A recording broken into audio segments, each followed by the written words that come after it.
On November 11th, 1944, in Toul, France, German civilian Stefan Cordis stood accused of espionage. Disguised as a forced laborer, he had crossed Allied lines, gathering intelligence for the German army. His capture led to a swift U.S. military tribunal, which found him guilty of spying behind enemy lines, a crime punishable by death.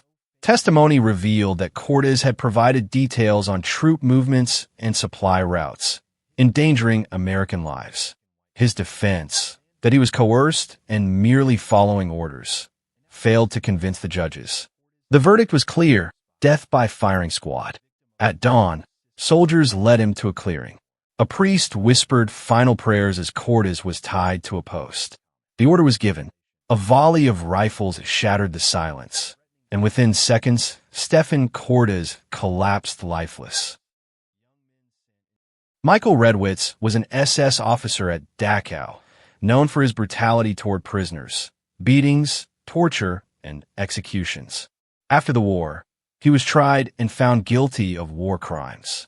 On May 29, 1946, at Landsberg prison, Michael Redwitz was hanged, justice delivered for the crimes of Dachau. This man, Arnold Lipman, once held power inside the Nazi camp system, but in 1946 he would face the gallows.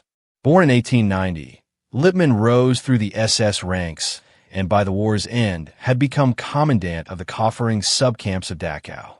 Survivors remembered him for his brutality, overseeing forced labor, punishments, and the suffering of thousands of prisoners. After Germany's defeat, Lipman was arrested and brought before the U.S. military tribunal at Dachau. Witnesses described his role in the deaths of countless inmates, and the court found him guilty of war crimes and crimes against humanity.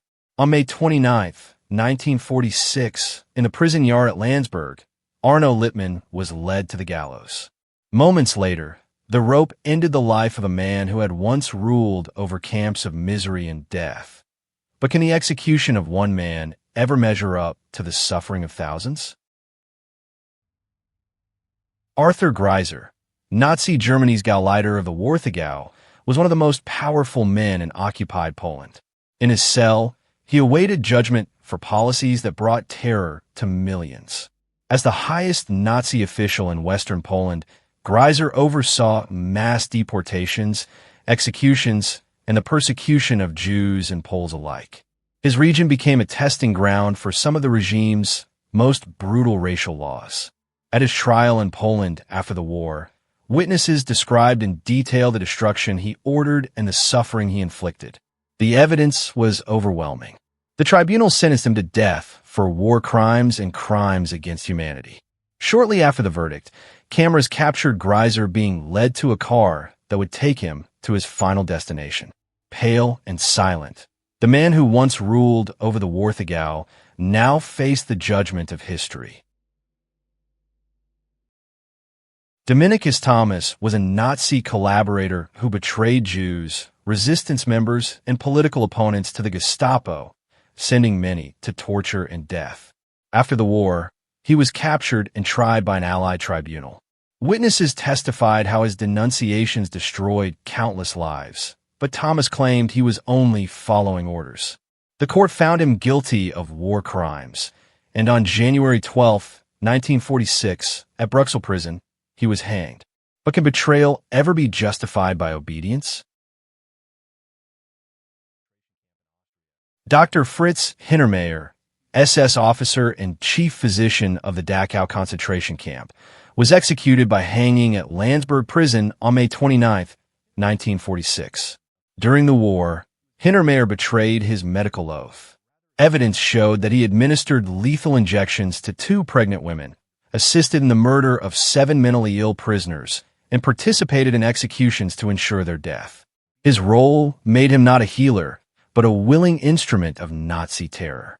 In late 1945, he was tried in the main Dachau war crimes trial and convicted of war crimes and crimes against humanity. His death sentence was upheld in April 1946. The doctor, once possessed of the power of life and death, now silent and pale, possessed the power of life and death himself.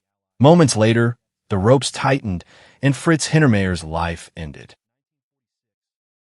This old man was executed because he'd been one of Dachau's most brutal overseers. Franz Bacher, born in 1888, served as a work and roll call supervisor at the camp.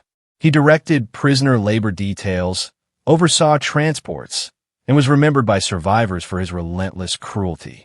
He took part in mass executions, including the killing of Soviet prisoners, and even shot a collapsing man during a death march in 1945. His reputation for violence spread terror among those under his command.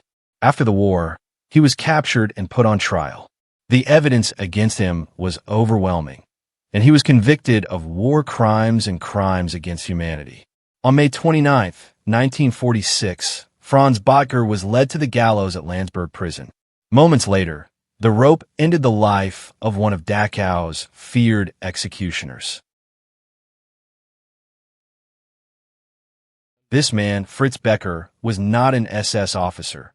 He was a capo, a prisoner given power over others inside the camps. Survivors remembered him for his cruelty, beating fellow inmates, enforcing brutal labor, and showing loyalty to the SS.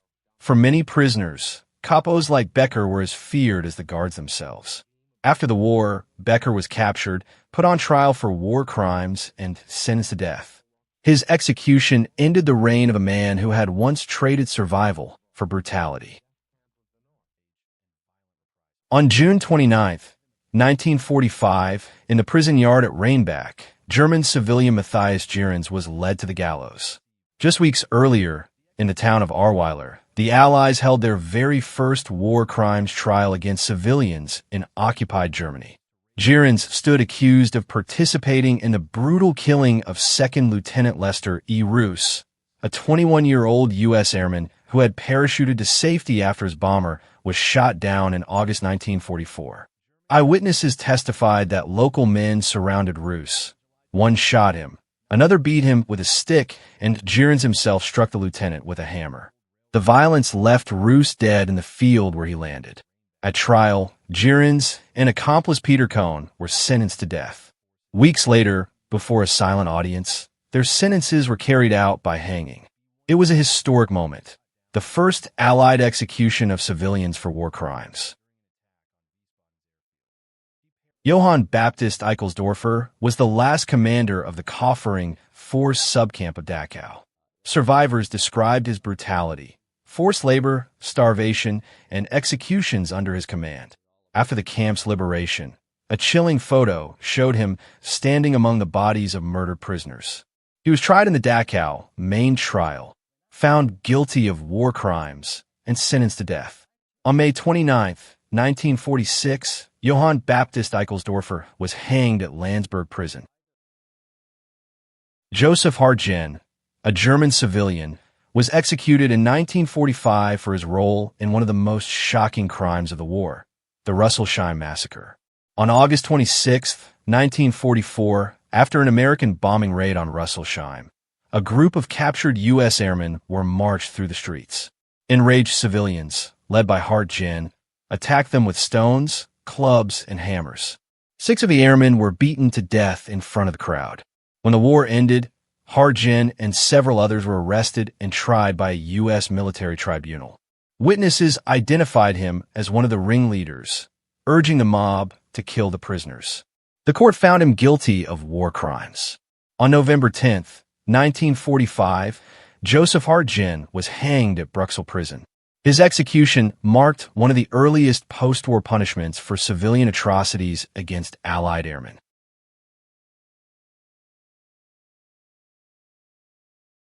Karl Bloch, a German civilian, was executed by hanging on January 12, 1946, in the courtyard of Bruxelles prison. Bloch had been accused of taking part in the brutal killing of captured American airmen during the final months of the war. When U.S. pilots parachuted into Germany, they were supposed to be treated as prisoners of war. Instead, civilians like Bloch joined in savage beatings that left the airmen dead in the streets. After the war, Bloch was arrested and brought before a U.S. military tribunal. Witnesses testified to his role in the killings, identifying him as one of the attackers. The court found him guilty of war crimes and sentenced him to death. On that cold January morning in 1946, cameras recorded the moment as Bloch was led to the gallows in Bruxelles. Moments later, the trap was released, and the man who had joined in the mob killings paid with his life at the rope.